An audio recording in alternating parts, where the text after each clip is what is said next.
What's up, my friends? Hello, YouTube.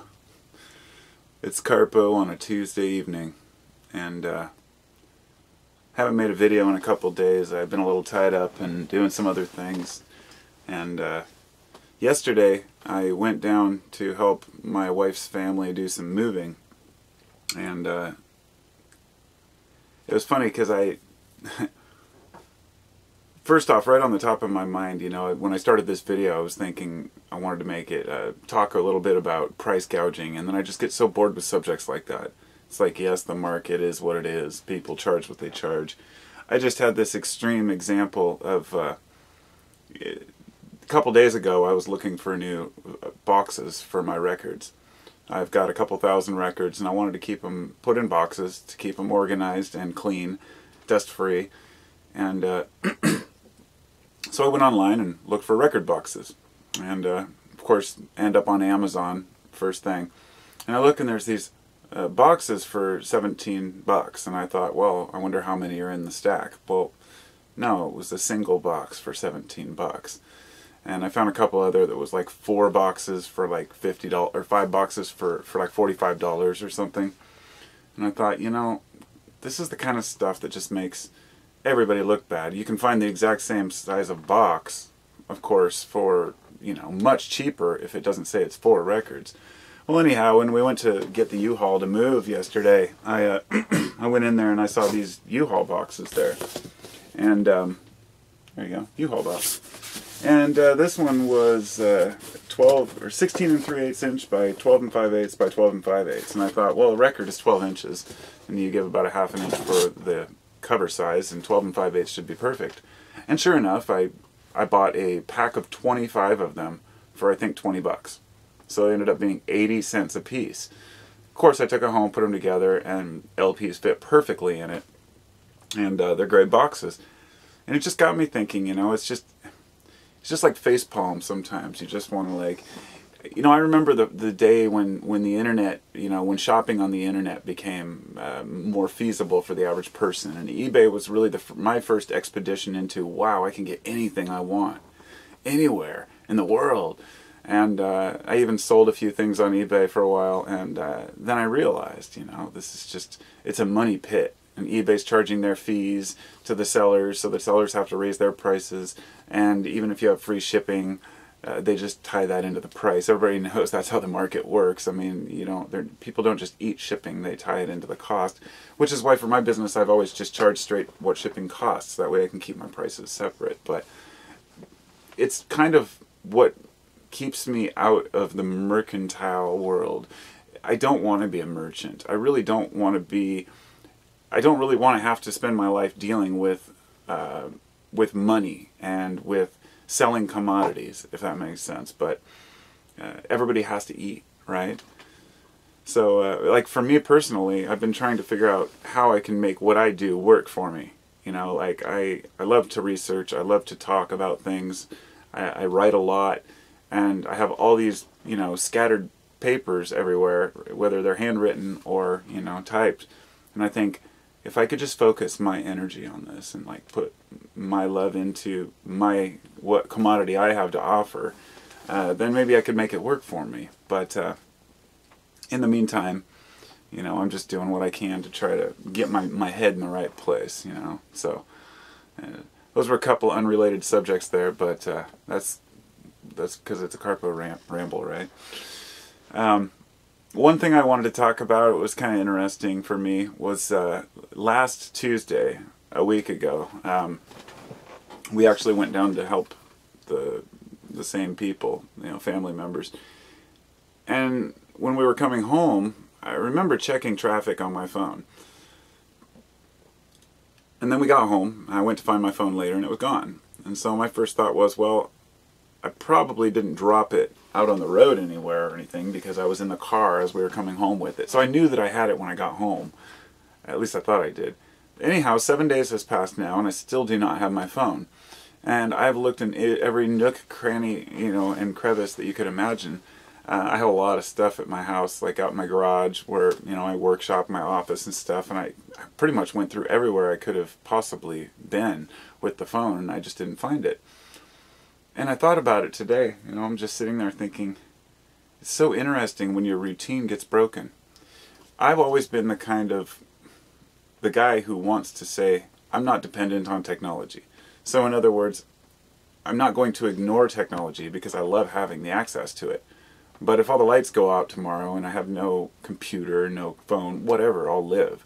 I grew up in a day where we didn't have, you know, any access. You had to go to a payphone to call home if you had a problem, or you just lay there and bleed out. And so we were skaters, you know, as kids. So we got hurt a lot, and we were always out of reach or far away, or we'd go camping or on a trip somewhere. There was no roadside assistance or cell phones to call out, so I knew how to use a compass and all of that. But I won't shun technology, but it grabs us in the sense that every one of us, at least I'm sure probably a vast majority of you out there watching this, have a smartphone. Whether or not you're using it right now or not is irrelevant. You probably go on it several times a day. The actual numbers of how many taps we do on our phone is just ludicrous, you know. But then we start feeling this guilt because of it, right? Like, oh well, I'm on my phone, and it's just funny because it's society's guilt on each other. Like, oh, everybody's looking at their phones. Everybody's looking at their phones. But then I think,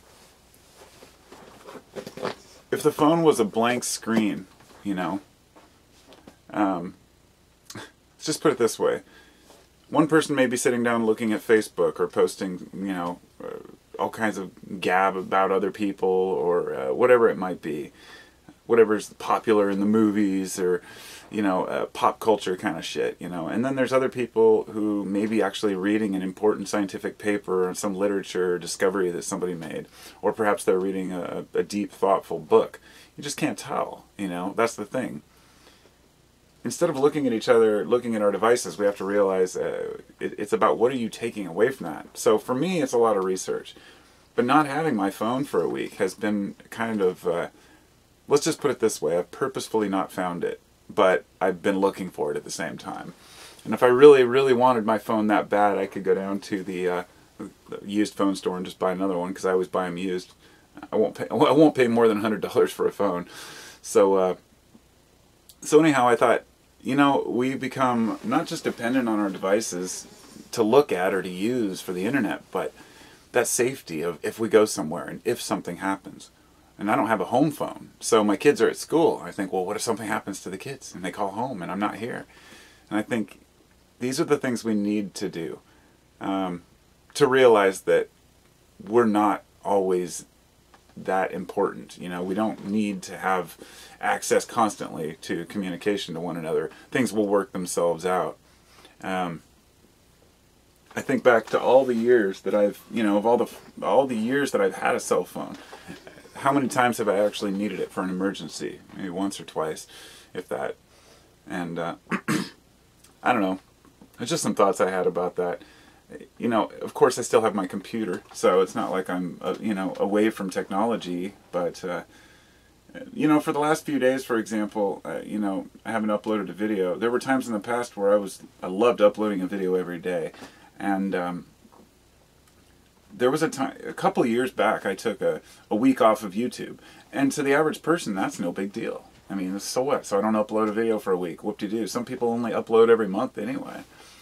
But I did that twice, I think, a year apart. And I try to do it every year, take a full week off. And that means a full week off of YouTube, not just uploading videos, but not watching videos, not reading comments, not having anything to do with YouTube whatsoever. Definitely not answering any of my comments or, you know. And then you come back and you realize, oh, nobody really missed me. I'm just another YouTuber. You know what I mean? It's a lot of people who present, whether they be YouTubers or speakers or, you know, philosophers, whatever it might be. A lot of people can become self-important over time and think, oh, well, this is what I do and society needs me and they want to hear what I have to say. And then you get a reality check that it really doesn't matter. They'll just move on to another channel. Because we're people, you know. We're not, I don't know. It's a humility thing that I try to always remind myself of. And I do the same thing with the technology itself.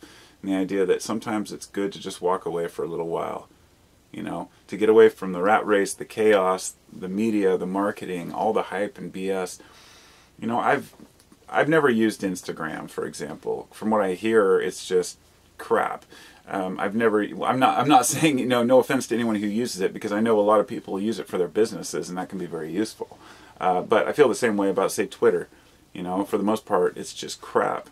In fact, both of them have found to have like 15% of their accounts were shown to be like fake accounts, and it's like we have this kind of false narrative, this false reality going on where we're listening to what other people say, but it might not even be them, you know. And I feel like my point here is I think we need to get away from the written text and the printed word as far as trying to communicate. You know, we've been trying texts and comments, and it just comes across wrong. And so I think it's awesome when people can go, you know, face to face. And that's why I like to look at the camera. And that's why when I make a video where some of the voiceover, or the voice where I record my voice and then use a slideshow or whatnot, the kind of documentary style videos, I just don't enjoy doing those as much. And you would think that, well, it'd be easier to just talk into a microphone than to talk into a camera. But it's not for me, because this is my routine. And so it's kind of why I was bringing that up when I was talking about how we all have our routines and rituals. You know,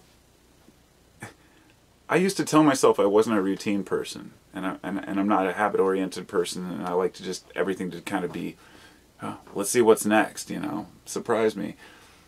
But the older you get, the more you realize we're not that way. We're hardwired to seek patterns and to fit within those patterns. And so for the old man who wakes up every day with his cup of coffee, watches the sunrise, or the particular cup of wine in the evening somebody has, or you know, a quick meditation or a prayer that person does, whatever it might be, we have our routines and rituals which keep us sane. And when you take away those rituals, it can drive you completely insane. And I'd say, coming from somebody who, I've worked for other people for about half of my working time, and the rest of the time I've been working for myself, which has been a serious struggle to stay afloat and to try to make enough money where I feel worthy. Because people may have a different image of me sitting here making videos as if, you know, I'm confident, and maybe they don't, I don't know, but I am in many ways, but I'm also insecure in the same ways everyone else is. I have a family, I have to bring home income, I have to find something to do, I need structure. And even when I'm working for myself and making as much as I would be working for someone else, I'm just not satisfied, and I'm realizing it's because of that lack of structure. When you work for yourself, you have to force yourself to create a structure and a framework around your day. And if you're not if you don't have that perseverance, you know, then and motivation, then it can leave you just kind of pacing and walking in circles. I'm like, what do I do? What do I do? How do I do this? And that's the situation I've been in lately. And over the last, say, 6-8 months, it's kind of it's been hard to cope with. It's like I want $1 million to just drop out of the sky and solve my woes like everybody else, right? Because I know money's not the answer, but it makes a hell of a lot easier to do what you want and tackle your passion, you know, without feeling like you should be out there working and scraping together as much money as you can.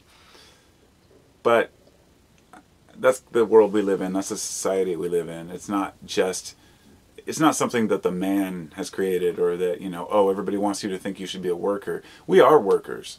We as humans have to work. You know, if no humans did anything and accomplished our rituals and routines to bring home the food, to grow the food, to harvest, you know, prepare it, all these things require rituals, routines, and work, a lot of work. And we live in a day now in the West where we have a lot less responsibility when it comes to how much we need to work. And that's not for all people. There are people out there who are working freaking, 16, 18 hours a day, just barely scraping by. I personally, I could do that for a while, but at a point, if I was just barely able to survive and I was working 2 jobs and I was never home with my kids, I'd rather just go out and live in the woods at that point, raise my kids. I mean, because at a point you're not living, you're just working to live. And so that's kind of the fine line we all have to walk, how much is too much work. I remember when I was a carpenter for a long time until my back gave out too young. And I remember when I started working for myself, and I was making good money, and I remember talking with a friend of mine, and they said, well, you're making good money. Why don't you work more hours? You know, you make more money. And I said, the reason why I wanted to make more money was so I could still live and work less hours. Because raising my children at that time was really important to me. I wanted to be here for them. We've never had to have a babysitter, ever, except for like when we go on trips somewhere or something like that. I had to have my mom come over and watch them when we go somewhere. But it's very rewarding to be able to raise your kids without babysitters, being the main parent. But at the same time, it's a pain in the ass. I wouldn't wish the horror on any parent to have to deal with their kids 24 hours a day, especially before they go to school. Whew. So, yeah, that's my ramble for the evening. I'll just leave it at that. I hope everybody's doing well, and thanks for listening for what it's worth. This is more of me just kind of unloading my thoughts than anything else. So that's what I do. They tro guys and girls.